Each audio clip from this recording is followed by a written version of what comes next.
So the first specimen is a 96-year-old male.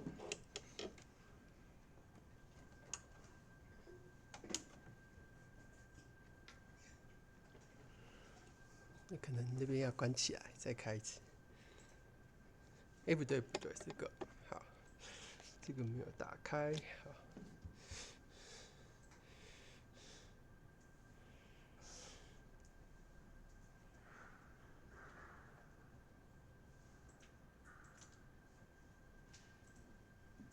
好，谢谢。So this is a 96-year-old male. The patient had a history of high-grade urothelial carcinoma, papillary PTA, which is in situ lesion, as well as flat carcinoma in situ TIS, so it's also an in situ lesion. So this is his follow-up urine specimen, and this is a voided urine specimen.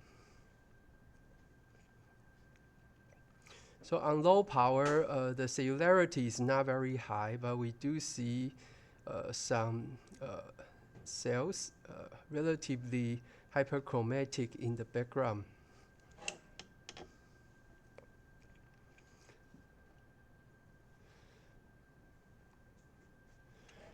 So for the voided urine specimen, it is quite common to have a degenerative change. So when the cell underwent degenerative change, it can develop cytoplasmic vacuole, and the nucleus can be shrinkage. The chromatin pattern can be very like a faint and misty. But however, still in this cell cluster, so this is a kind of a shrinkage cell, so very difficult to tell. But we do see several atypical features, including these irregular nuclear contour and coarse chromatin pattern. And the NC ratio in these cells is particularly increased. The other cells seems to be okay. So we do see a few atypical cells. And some of the cells show these triangular shape of nucleus, increased NC ratio, but the chromatin pattern is kind of smashed. So you know this is under degeneration. And in the background, we do see a few chorioretic cells. So basically, I think in this specimen, we have very scattered cell with atypical change, and most of the cell show significant degenerative change. So in this situation, it would be a little bit difficult to definitely call this is positive for high-grade urothelial carcinoma because of the cellularity as well as the degenerative change. So for this specimen, I think at least we need to call these suspicious for high-grade urothelial carcinoma. So again, here we do see these cells do show a typical change, coarse chromatin. However, some of the membranes not very like a continuous, so show a little bit bleeding, suggests this is degenerative. However, we do see particularly these cells show increased NC ratio. So the feature is not like a full house, is not perfect for the high-grade urothelial carcinoma, but for these specimens, at least we should call these suspicious for follicular, suspicious for high-grade urothelial carcinoma, given the patient's past history as well as these morphologic features.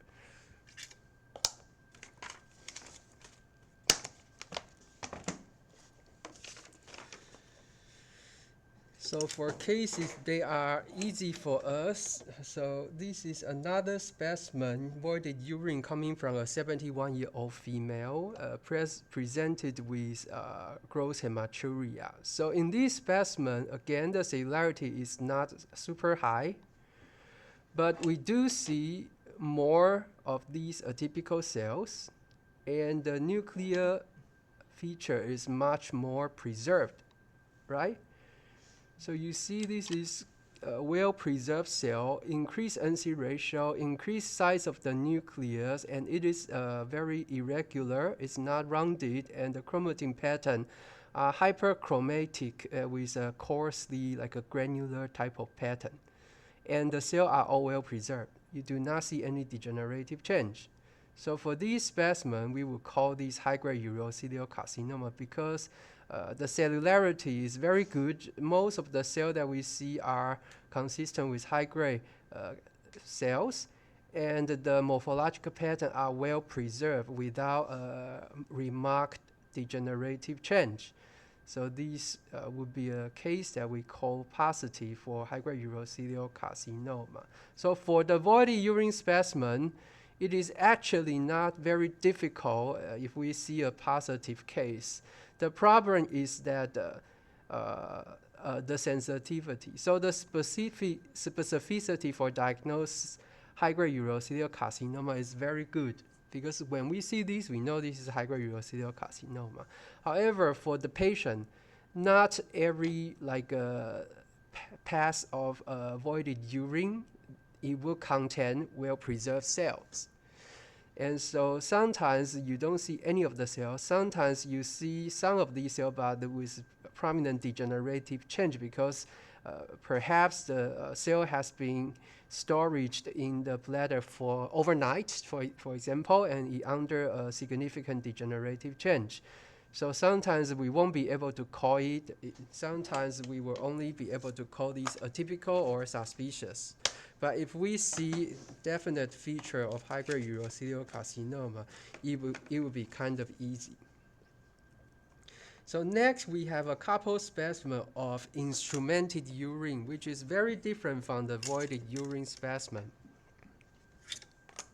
So for these instrumented urine, usually we will see hypercellularity, because a lot of these cells were like a flush by the a washing force to this specimen. So we expect to see a lot of cell fragments. So in this specimen, we have some intermediate superficial cell, uncertain whether this is contamination, supposedly not, but sometimes you will see it. Additionally, we do see some tight aggregates of urothelial cells. So let's take a look at these aggregates. So for the aggregates of urothelial cell, it seems to be very dark on low power, but it is because of overlapping. So for this particularly fragment, you can appreciate around this cellular cluster, we do see some umbrella cell. So umbrella cell have more abundant cytoplasm, and the shape is like an umbrella just wrapping around this cellular cluster. So that means that these clusters show differentiation. So this is actually a benign urothelial cluster. So for the washing cytology, for the cellular cluster, sometimes the NC ratio can be a little bit higher than what we see in our cytospin preparation, but these are all normal NC ratio. So this is a benign fragment of urothelial cell and show prominent umbrella cell lining. And for the other a segment or cluster around these larger fragments, and you can see the chromatin pattern are so delicate. We still see some cytoplasm, and the cells are very uniform. So these are all benign cells. However, in the background, we start to see some of these atypical cells showing increased size of the nucleus with angulated shape, with hyperchromasia, and this indeed looks very atypical. So the atypical cells are actually scattered in a significant portion of benign cell. So this is a benign cluster. These are all umbrella cell, but this is a typical cell. You can see the size is very big, and even though we do not see the cytoplasm, the chromatin pattern is still abnormal. And then this is also an atypical cell. So in the background, so for these specimens, a little bit difficult because all these high-grade urothelial carcinoma cells are very scattered in the background. So usually for a washing cytology specimen, you won't expect to see something like this, because usually when the clinician, they see through the ureteroscope, they see the lesion, they wash the lesion, and supposedly most of the cell would be lesional cell. So in rare condition, for example, if the ureter is tortuous, it is not easy to go through the tortuous area to target the lesion, and sometimes you will see a lot of normal cell in the background. Or if it is a carcinoma in situ, so it is a CIS lesion instead of a papillary high-grade urothelial carcinoma, sometimes you will see this type of feature. So for this particular specimen, we have very, very scattered these individual high-grade urothelial carcinoma cells in the background of an ocean of benign urothelial cell. So we need to be strict about the diagnostic criteria. So let's again take a look for the high-grade urothelial carcinoma.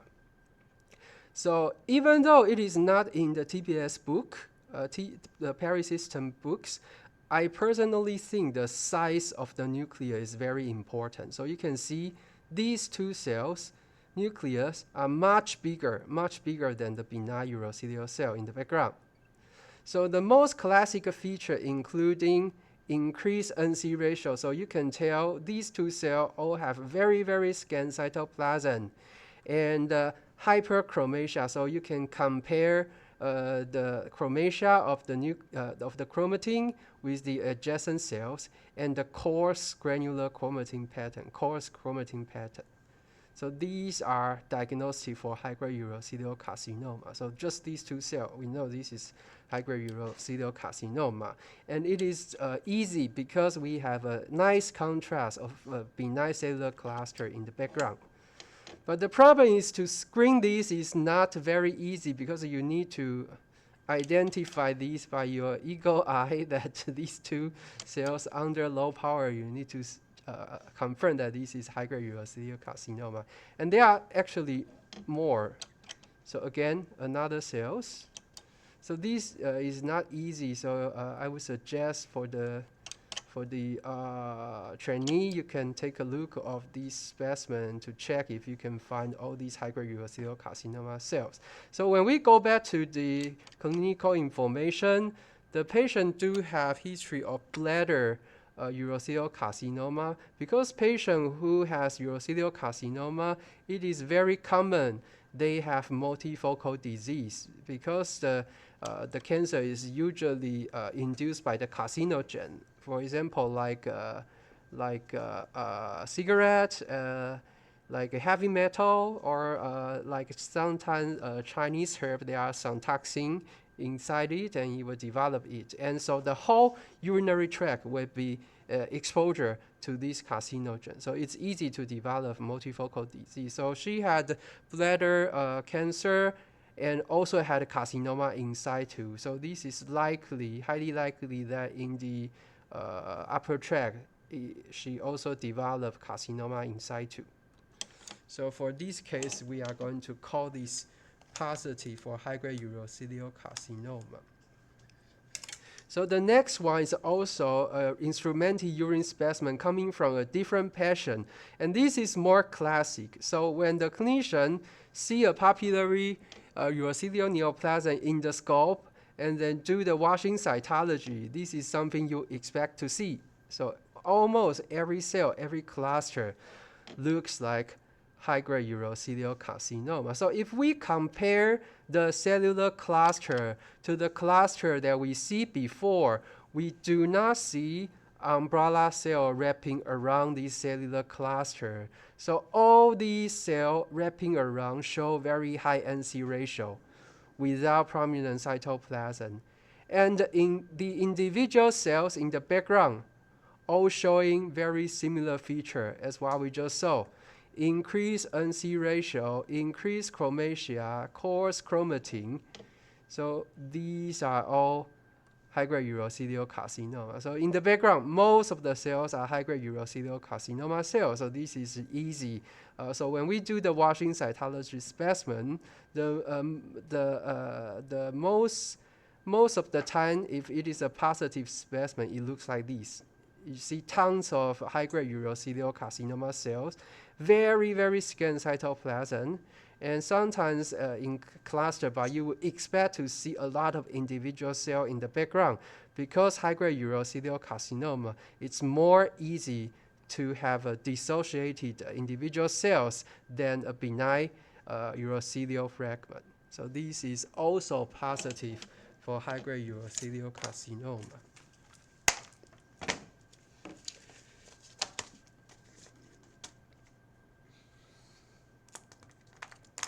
So finally, we have some fine needle aspiration specimen. So first, this is from thyroid. So thyroid, we just need to first check in the background, do we see a lot of colloid? So we don't see a lot of colloid. So what are these purple material in the background? So it looks very funny, right? So this is actually the geomaterial, and when we perform the ultrasound, we need to have a media between our probe and the skin. So we put some jelly gel between these, and so if you do the aspiration, sometimes you will suction a lot of gel in your specimen. So this is foreign body. This is from the gel. This is not from the patient. Okay, and then so we still have some cells in the background.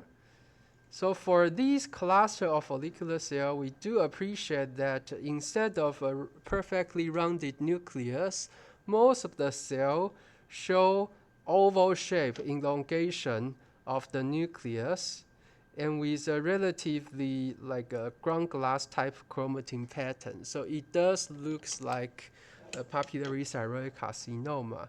So we have scant colloid in the background.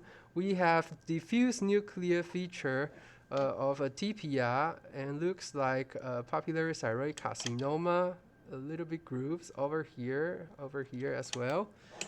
So the next thing is that if we can find pseudo inclusion, and it's perfect.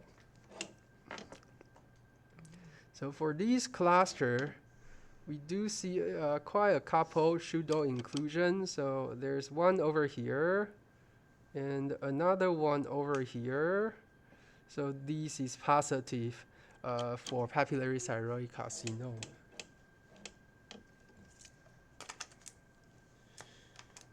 So next specimen is coming from a bone aspiration specimen coming from a 72-year-old female. So she presents with osteolytic lesion in the vertebral body, and I think she experienced a compressive fracture.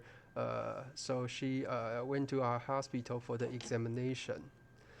So in the bone aspiration specimen, the normal cellular composition is usually hematopoietic cells, bone marrow cells. So you expect to see various myeloid cells, mostly individual. But in this specimen, we start to see these tight aggregates of the cell. So aggregates of the cell in the bone is always abnormal because this is more like an epithelial type of arrangement. So for this specimen, we have these three-dimensional tight aggregates of the cells. So this is consistent with metastatic carcinoma. So the patient doesn't have any history, and based on the morphological pattern and based on her age, so they, I think the most possible origin would be either from the lung or from the breast. So here we do see the Indian fire type of pattern, and this is almost looks like a cannonball, right? So it is still likely coming from the breast. So this might be the patient's very first presentation as a metastatic lesion. So we would just need to confirm, because the patient do have a concurrent biopsy specimen, so we will use the biopsy specimen for the immunohistochemistry. But this is diagnostic for metastatic carcinoma. Okay, so that's for all the case today. Thank you.